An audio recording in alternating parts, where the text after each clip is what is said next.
It's recording now. All right, we'll make a start, inshallah. I may as well make a start. Seems like this is my first time presenting here. I thought it would be apt to commence with a topic such as proving the necessary existence of God, of Allah. So, I mean, the entire Risale Nur, I guess, enterprise is kind of about belief, isn't it? You know, it's purely about belief. So, therefore, there can be no more important matter when dealing with the Risale Nur, or even just as a human being, there can be no more important matter for you than obtaining belief in God. Okay, that's how I understand it. So, why is belief so important, though? You know, why is belief such a critical thing to a human being? And as I see it, belief is critical not just for its own sake, but moreover because what you're trying to do is, I mean, obviously you've been created and you're here in this universe and you have purposes for your creation. Now, in the absence of belief, at least the base level of belief, of course belief has its infinite levels, but without at least the base level of belief, you can't even fulfill the purposes of your existence, you know. So to my mind, you know, there can be no more important matter than obtaining belief. There'll be few people who would disagree, few believers who would disagree anyway. So therefore, seeing as though it's our second week, inshallah, for this year, we'll start with the topic of proving the necessary existence of God. The Arabic of that being wajib al-wujud, or in the Turkish it's obviously wajib al-wujud. Okay. They just said the camera, just check it. It's not working? No, it's just the angle. Oh, okay. Can you see it? It seems okay to me, yeah. Yeah, is it okay? Yeah. I'll try to center it a bit more. Okay, I hope that's all right. Yeah. All right, that's right. Okay. So this is actually going to be a multi-part series. We could never hope to finish this in any one session. So assuming that I'll be sort of maybe presenting every second week, this might take, you know, several weeks or several months to actually get through. I'm going to take it part by part because, of course, there are different types of ways of obtaining belief in God through different sorts of arguments. Tonight, I'm only seeking to describe what's known as inductive arguments as opposed to deductive ones. Okay. Over coming weeks and months, what I'm hoping to do is build a cumulative case, okay, for obtaining certain verified belief in God. Okay, a cumulative case. So, having said that, I'm even confident that if we can get through most of what I hope to get through tonight, that we can, at the very least, demonstrate the necessary existence of God. So what I mean when I say that is that I'm confident that we can prove that, or we can show that it is impossible for there not to be such a thing as a God. Okay, it is impossible, and we can prove this deductively. Sorry, I think I said that I was going to go through inductive arguments tonight. I actually meant deductive. Sorry, that's my mistake. Deductively speaking, logically speaking, we can prove that the existence of God is impossible. The non-existence of God is impossible.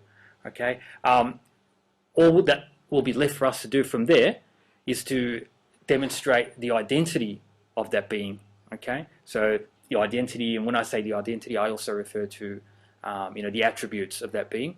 But at the very least, we're going to prove that such a being like a God is wajib. Okay, is necessary. G'day, come in. Come in.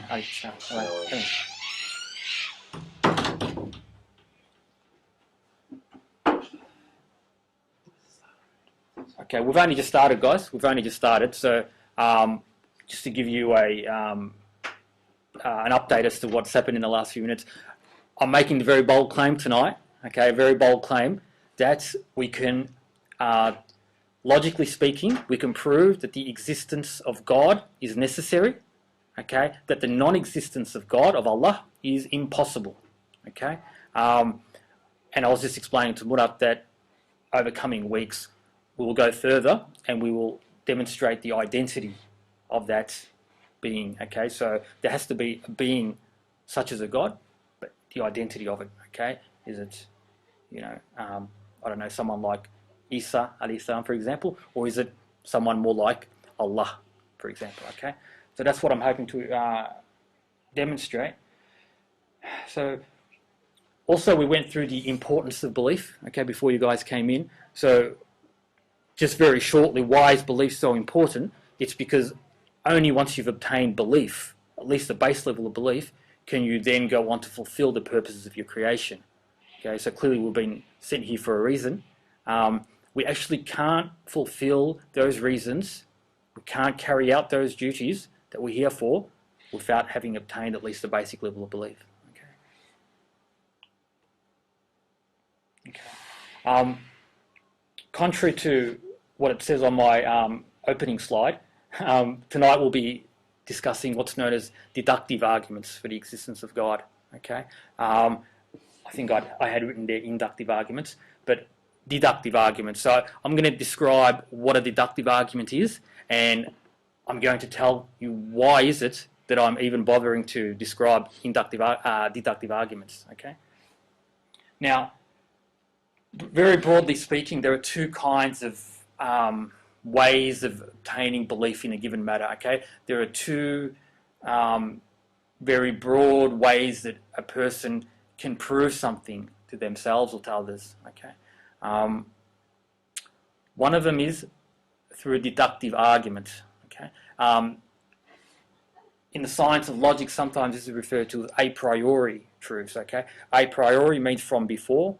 Okay, now I don't want to get too hung up on definitions and things of that nature, but all we need to know is that deductive arguments are the sort of arguments that you can arrive at, or that you can understand, or that you can prove something with without having recourse to scientific examination,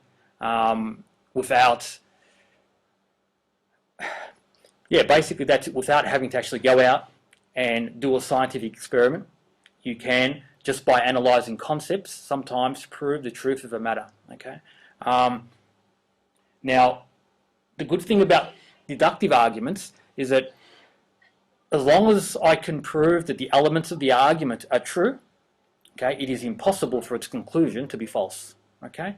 So, in that respect, if I can prove the existence of God deductively, I can prove it with a very high level of certainty, in fact perfect certainty, okay, with full certainty, all right, because it is impossible for the conclusion of a deductive argument to be false so long as its elements or its premises are true, okay. So that's the benefit of it. The other one are inductive arguments, and these are also known as the scientific method. Now, these offer a likelihood or a probability of truth rather than a complete certainty. So it might be better just to go through and show an example rather than get hung up on definitions. Okay, just ignore that heading. I've got the inductive argument. That's actually typo. This argument is a deductive argument. Okay, a deductive argument. P stands for premise. Okay, it just means a proposition. Okay, all men are mortal. Socrates, the famous philosopher, is a man. Therefore, Socrates is mortal. Okay? So the thing with this argument is that I don't need to, as one thinker once said, I don't even need to get up off my seat or my couch to demonstrate its truth. Okay? Merely by sitting here and analysing the concepts of what it is to be mortal and what it is to be a man, I can arrive at the conclusion. All right? And so long as P1 and P2 are true, so long as they're right, it is impossible for the conclusion to be wrong. Okay, so that's basically a deductive argument. Now, an inductive argument, again, just ignore that heading. I was trying to type this up in the last minute this afternoon. But remember that I said inductive arguments offer a likelihood of truth. Now, that's not to say that they're not as good as inductive arguments, okay, as follows. Here's an example. The sun has risen every morning in the east throughout the history of the earth. Therefore, the sun will rise in the east tomorrow.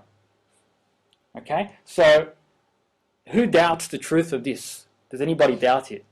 Okay, sitting here today, does anybody doubt that the sun will rise tomorrow? Okay, nobody doubts that.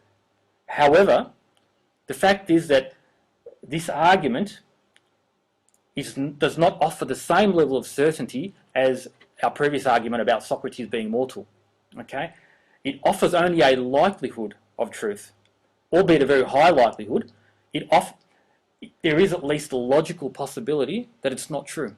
Okay, there's a logical possibility that one day the sun might not rise in the east. Okay, now isn't it true that cosmological events might conspire one day to prevent the sun rising in the east? Is that not the case? Okay, for example, stars die, don't they? So stars die. So therefore, it could one day be that my proposition there and my conclusion are not right. Okay. So which of the two arguments is better? Okay. Although the former argument, the deductive one, offers complete certainty of its truth, and the latter provides only a likelihood of truth, albeit a very high one, is the former necessarily better than the latter? And some thinkers would say not. They'd say no. Because the thing is that the issue at stake is belief. All right? What we're trying to do is we're trying to believe something. Okay? So there's no point in a very good deductive argument, which, if understood, can offer complete certainty of its truth. There's no point in that argument, insofar, especially as lay people are concerned, if it can't be understood. Okay? Because deductive arguments, by their very nature, they kind of involve like a massive amount of strenuous, cognitive, cerebral exercise, if you like. They're very hard to understand at times. Right? Extremely difficult to understand. And often the layperson will prefer something that he can understand more easily, something which can be shown to him through physical or scientific proof. People are more apt to accept these kind of proofs. So it's for this reason that the Quran's method of proving Allah's existence is actually an inductive one rather than deductive. Okay, because the Quranic method of proving things is the one where you look around the universe, okay, and the Risale method is exactly the same. You look around the universe and you say, okay, so here's a sign, here's evidence of Allah's existence. Here's, for example, a human being, and look how wisely it functions. Look at the artistry in it. Look at the beauty. Look at the mercy. Okay, and we see these things and we say to ourselves, well, surely it must have been created by a wise one. Many thinkers have sort of made the argument that think of, for example, the science of optics, our ability to see. There is such a thing in this universe as seeing, isn't there? Right?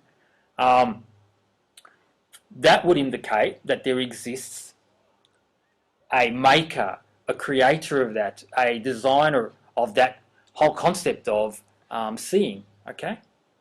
But an atheist will say, your argument is merely inductive in nature. There is at least the logical possibility that it's not true. There is a logical possibility at least that maybe chance processes have done this. Of course, that chance is only 1 in 100 or 1 in 1,000, and Ustad says you'd be a fool if you took the path of 1% probability, whereas, the other path has got 99% certainty of its truth, okay? You'd be a fool. You'd be a fool, wouldn't you, if you acted today as though the sun wasn't going to rise in the east tomorrow, wouldn't you? Ring up your boss and say, whoever works here, ring up your boss and say, I'm not coming into work tomorrow because there is at least a logical possibility that the sun might not rise in the east. The sun's not going to rise in the east. It's at least logically possible, So nobody is going to act, no sane person is going to act in accordance with the 1% or, of the 0.0001% probability, whereas, the alternative path has got a 99.999% chance of being true. Okay? So that's why the Quran and the Risale-i Nur focuses on what's known as these inductive proofs. You know, we can see these things with our eyes.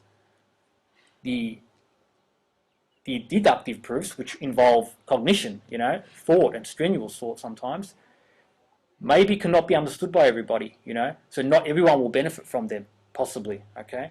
So because belief is at stake, many thinkers have said, although the scientific kind of arguments have a slightly lesser degree of certainty, perhaps a tiny bit less certainty, they are nevertheless better arguments because of their ability to convince.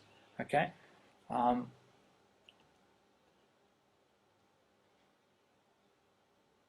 Okay, so we've already gone through this. The Necessary focuses on inductive arguments since its aim is to strengthen belief. Deductive arguments, despite their strength, often fail to convince. Okay. Having said all that,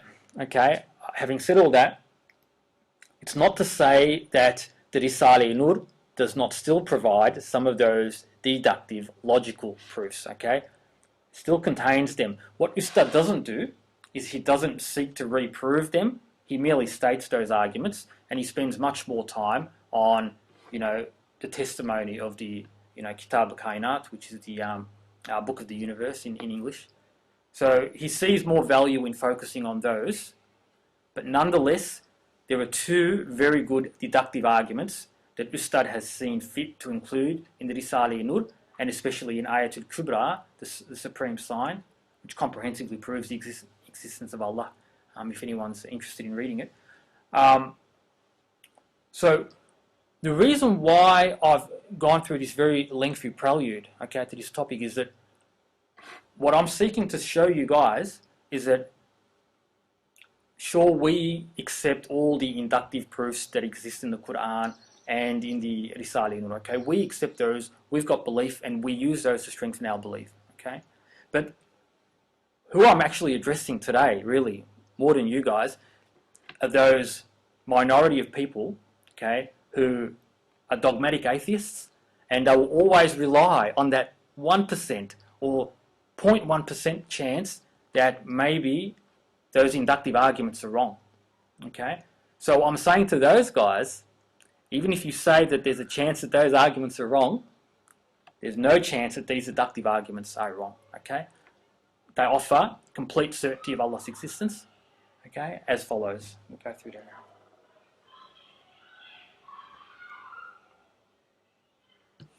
Okay, I'm going to take a quote now from Ayatul Kubra. Ustad says, since change and mutation are to be observed in the world and all things, the world must be ephemeral and created. It cannot be uncreated. If it is created, then there must be a maker who created it. Okay? So, don't get stuck on this because we're going to go through it, okay? What Ustad's done here, he's taken an argument, actually, from the Mutakallimun, the Kalam scholars of medieval Islam, chief among them being Imam Ghazali. Okay, he's taken an already well-established, well-proven argument, and he's merely restated it. Okay, he hasn't spent a long time going through the reasoning behind it. He's merely stated it and gives a couple of examples to support it, which we'll go through later. But for our purposes tonight, let's actually delve into this argument more deeply. Okay, let's have a look at it and let's see why it's true.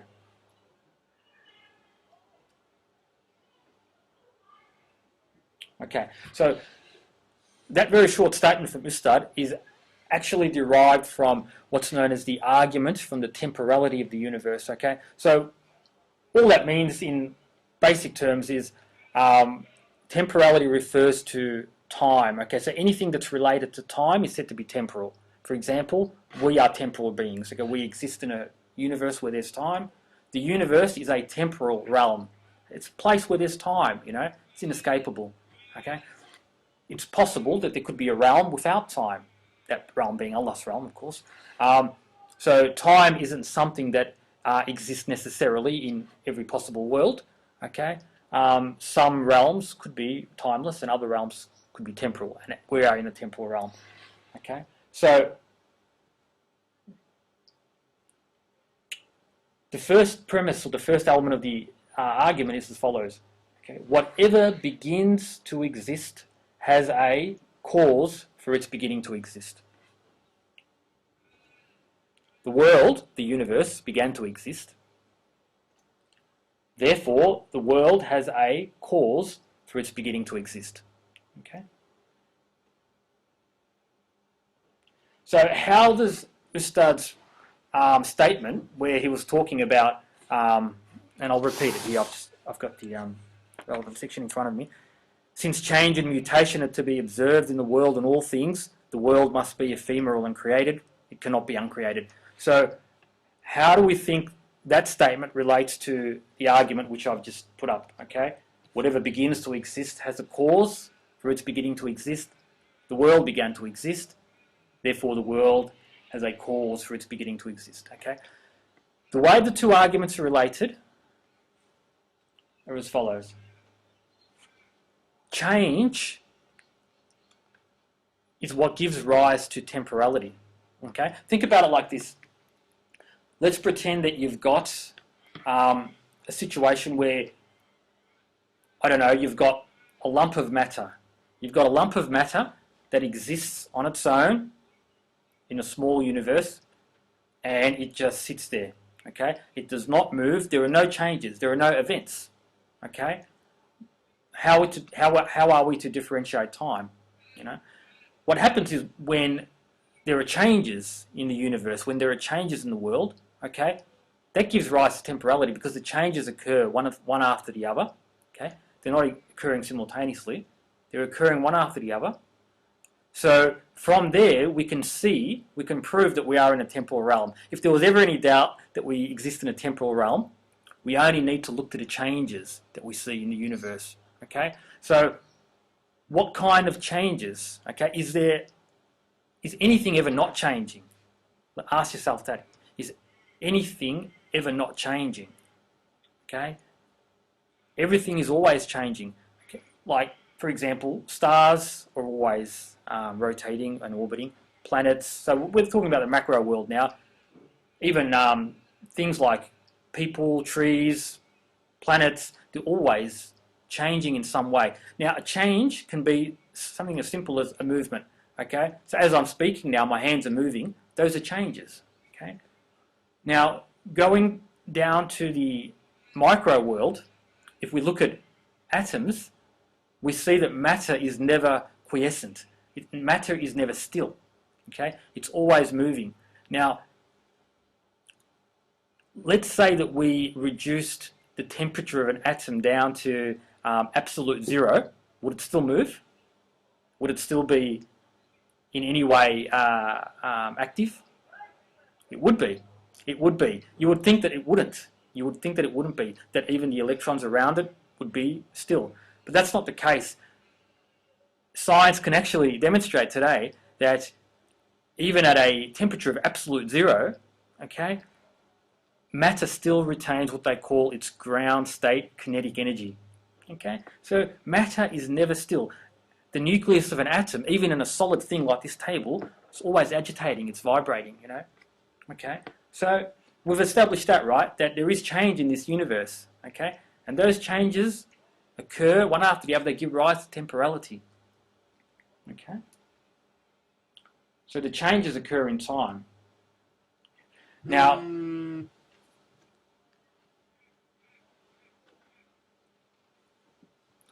so the changes occur in time. So now here's the question, okay?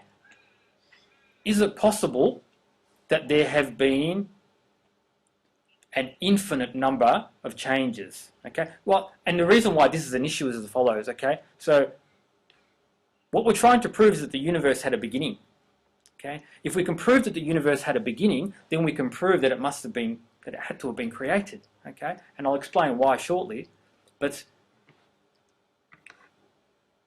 atheists might, and they actually did once, and actually continue to today, hold on to the idea that maybe the world, the universe, has existed for an infinite amount of time, okay? Maybe it's just always existed, you know? Sure, so they accept that we're in a temporal realm. They don't deny that. There are changes. Changes give rise to temporality, so we are in a temporal realm.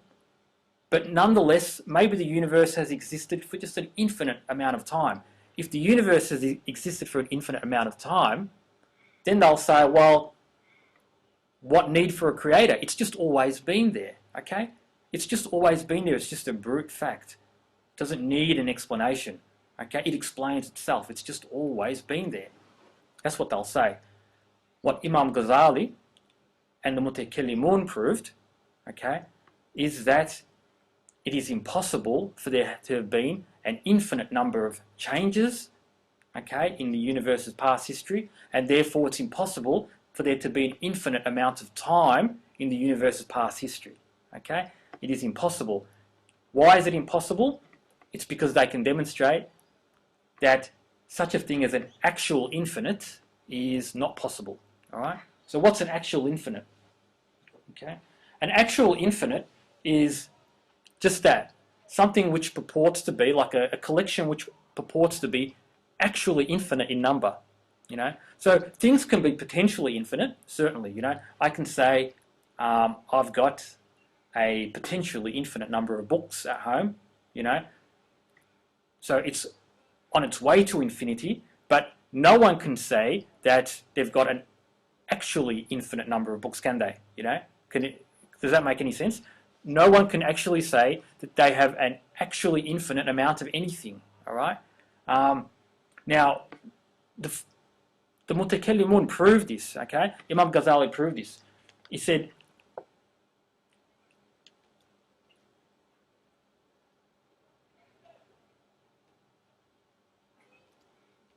sorry guys, what he showed is that if you say that there's an actually infinite amount of time or an actually infinite number of anything, you know, an actually infinite number of atoms, for example, right? An actually infinite amount of, I don't know, revolutions of the sun, you know, because if the universe is infinitely old, then that's what you'd have to say. You'd have to say that the sun has revolved, spun on its axis or whatever, an actually infinite number of times, all right? But then Imam Ghazali says, how is it then that there are infinites of different sizes?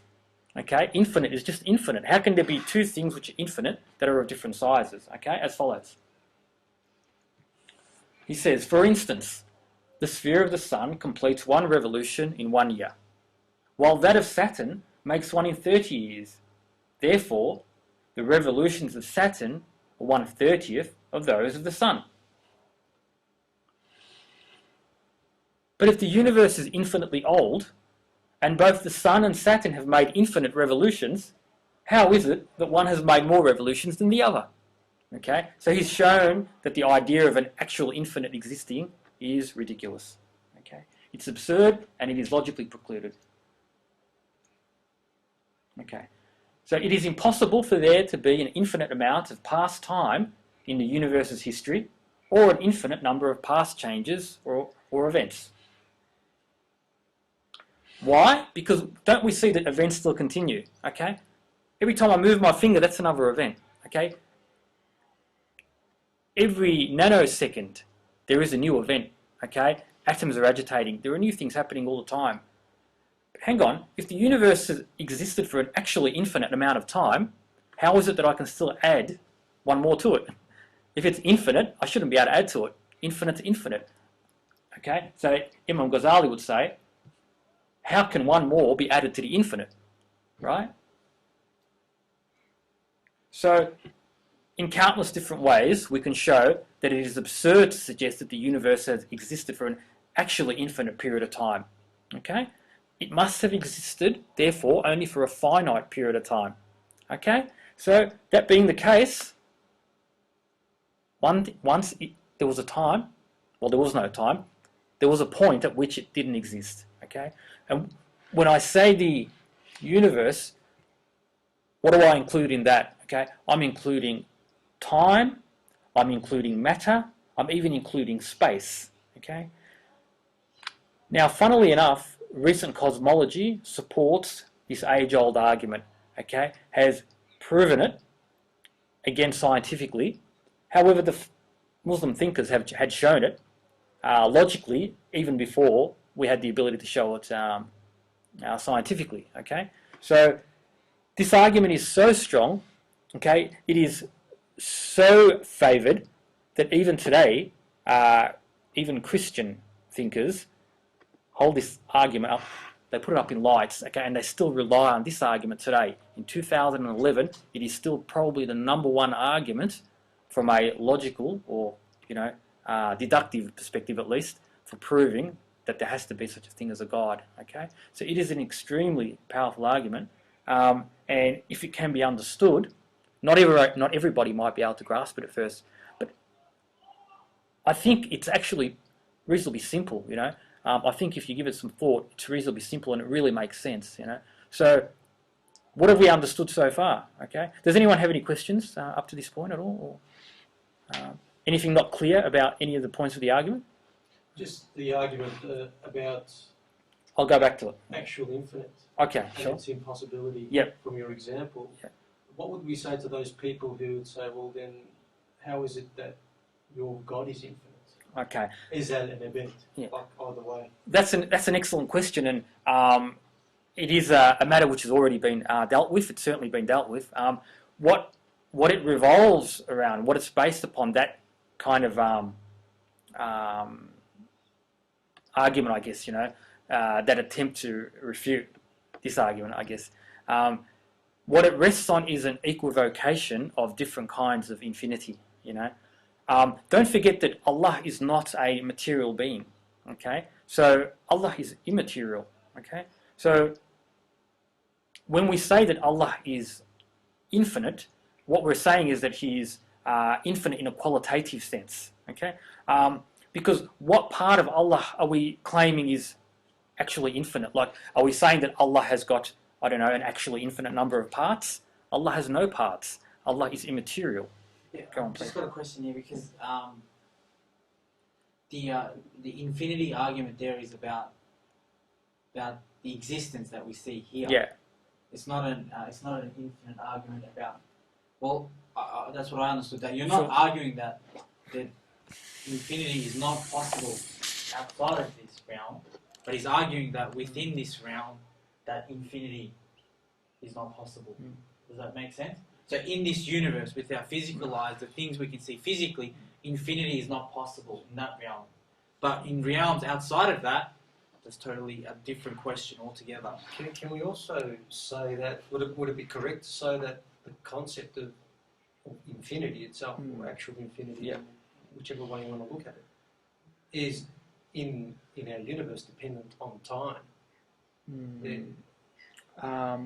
Because in what way? Dependent on time, in what way? Well, you measure infinity, usually it's measured in units of time, whether it be...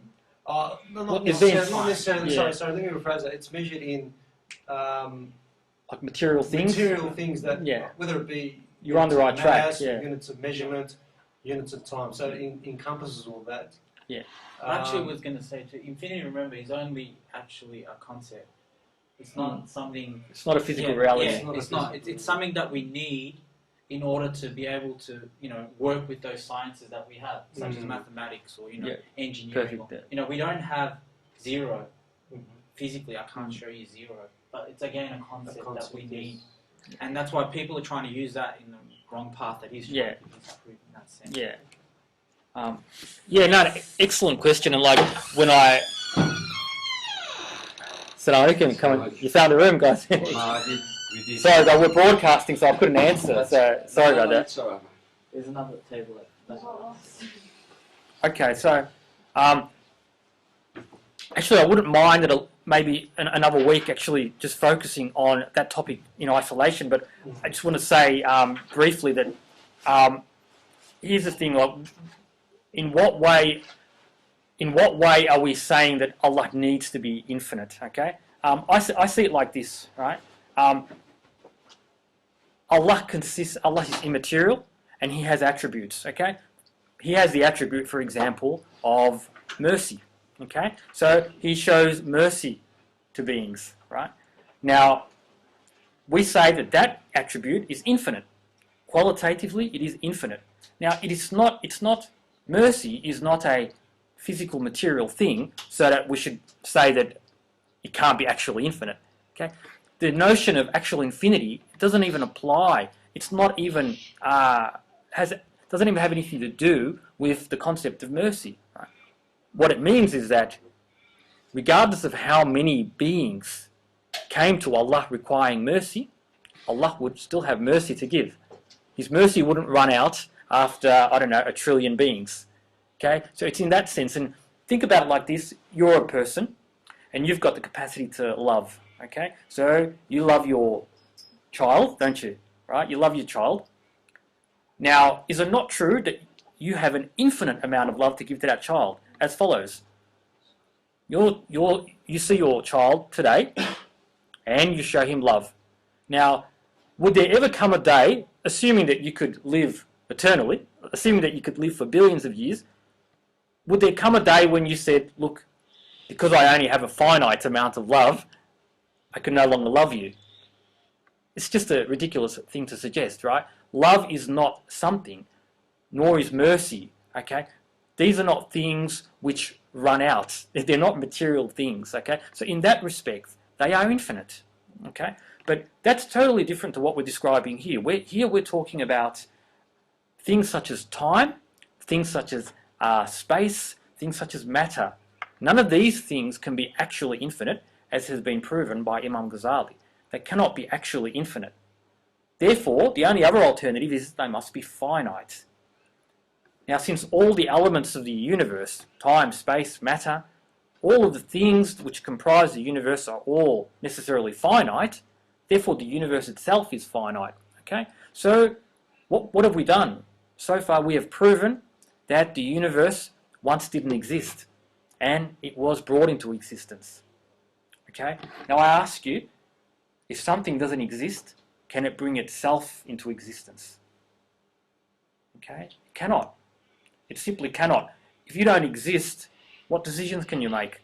What potentiality do you have? What dreams can you have? How can you even want something? You don't exist. So the universe once didn't exist. It can't bring itself into existence. So therefore, it requires a creator to create it. Okay? So there we have a deductive argument for the existence of a creator of the universe, which, seen as though we've demonstrated that its premises, its elements are correct, okay, and that continues to be done today, actually. I mean, the argument is very old, but still today in 2011, the world's leading philosophers are relying on this argument to win debates against atheists, okay? In fact, I can inform you that certain leading atheists will even refuse to debate certain philosophers who rely on this argument. Okay, there's a guy, for example, William Lane Craig. He's a Christian philosopher. He's probably the best Christian philosopher in the world, if not the best philosopher even in the whole world. He's a very, very skilled philosopher, and he has actually championed this argument, and he's referring to it as the Kalam, which means Kalam, the Kalam cosmological argument. So if you ever hear that, it's referring to this argument that we've gone through tonight. So, and they're more than happy to say that it's an Islamic argument, okay? They're more than happy to say that. So we can actually take some measure of pride in this, because anyway, how is it that people like Imam Ghazali can propound these kind of arguments? How is it that they can do this, right? I would suggest it's because they're in possession of the truth in the first place, because the Quran is the truth, okay? And since they're on the true path, they're able to speak the truth, okay, and they're able to propound true arguments. So just the fact that the number one deductive argument in the world today for the existence of God comes from Islam, for me is, in its own right, confirmation of the truth of Islam. But anyway, we'll go on because we're digressing.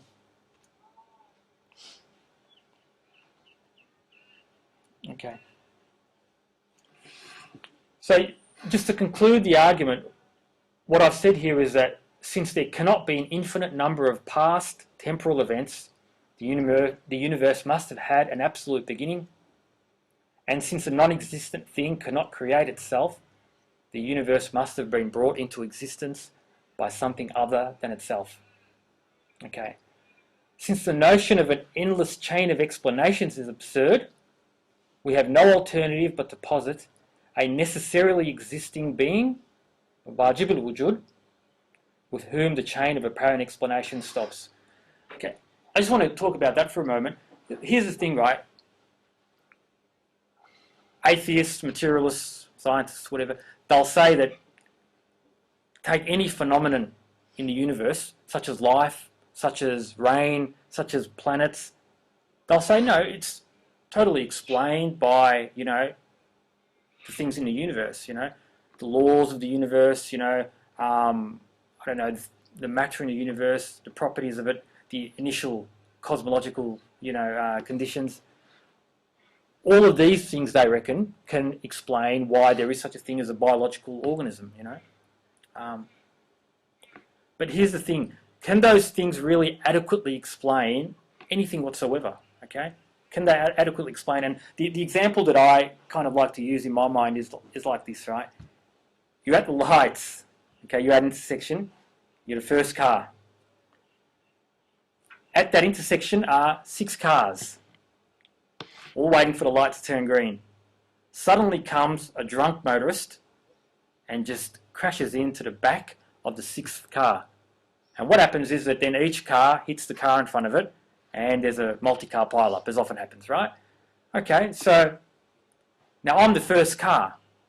If I say that damage to my car is as a result of the guy behind me, would I be telling the truth? Like, would it be a complete explanation of what's happened? Of course it wouldn't be, So a better explanation is that, yes, the drunk guy hit the 7th car, which hit the 6th car, and so on and so forth, which then hit my car, all right? That's the more fuller explanation, isn't it? So similarly with phenomena in the universe, the situation is that nothing can explain anything else because that thing too requires something else to explain it, okay? Everything, every cause in the chain of causes requires another cause to explain it. Now, a moment ago we proved that there can't be an actually infinite anything, right? There can't be an actually infinite number of events or items or whatever, right? So therefore there also can't be an infinite number of causes or explanations in the chain, right, to explain any given thing in the universe. So what that necessitates is a necessarily existing thing that doesn't itself require any explanation, okay? There has to be something where the buck stops. There has to be something which purely exists in its own right, okay? Because the alternative is absurd. There is no other choice. Now, okay, can anything in the universe act as that, necessarily existing final thing? Nothing can, because all of those things in the universe once didn't exist, okay? And this is actually supported by scientific evidence today too, right? That once there was no such thing as space, there was no such thing as time, there was no such thing as matter. The universe had an absolute beginning, right? So, therefore, it's pointless to try to say that any given thing in the universe can be explained by other things within the universe. They can only ever provide a partial, an illusory explanation for those things, right? So, again, what Imam Ghazali proved was that the concept of a necessarily existing being is required, is necessary, okay? This goes back to the example they used to give about multiverses, how it's an endless chain of... It's amazing that we think alike, Barry. It's amazing, mate, because I was just thinking about this on my way here, because again, people will say, okay, sure, maybe this universe once didn't exist, but they've come up with models for how maybe a pre-existing universe might have created this universe, okay? There are things such as like oscillating universe model and the multiverse model and so on and so forth. Actually, all of those have been shown to be incorrect scientifically. So none of those models actually work scientifically. They've all been shown to be invalid. But even if that couldn't be done, again, as you so aptly put it, because of the impossibility of an actual infinite, right, we'd have to say that even the chain of universes, if there were an infinite number of universes, even they sorry, there can't be an infinite number of universes, but if there are multiverse of universes, if there are billions and billions of universes, even they would require a necessarily existing being to explain them, okay? Because they can't explain themselves. Okay, and we're actually encroaching now on the second deductive argument. I don't know how I'm going for time. Okay, I've only been going for like 50 minutes. Okay, so I'll go for another 5 minutes and then we'll take a break and we'll go on to the second one. But what we've just done is we've encroached onto the second deductive argument, which is the argument from contingency. Okay, but I won't go any further with it. So let's just quickly talk about what do we mean by wajib al-wujud, necessary existent. Okay, wajib al-wujud for any of our Arabic listeners anywhere else in the world. The words wajib al-wujud are actually a name of Allah. Okay, it is one of Allah's names, and it is a name which draws attention to the fact that since there are ephemeral, finite, temporal things in existence, and they cannot explain themselves, such a thing as a necessary existent is required to explain them. Okay, so similar to how the name Burhan, has anyone heard that name from Jevshan? Burhan, right? Am I right? I'm pronouncing it right. So the name Burhan, again, that refers to the fact that Allah is a being who is Burhan. There are evidences for His existence in the universe. So similarly, in a similar vein, Allah's name of Wajib al-Wujud draws attention to the fact that His existence is necessary to explain phenomena. Okay. Ephemeral, finite beings cannot be explained by other finite beings because they too are created. They too require something else to explain their existence. Okay. Which we've already gone through. Hence, the necessary existent, wajib al-wujud, is required. Okay, so we'll leave it there, and we'll take a break, and we'll continue with the argument from contingency after the break, inshallah. Just stop the recording.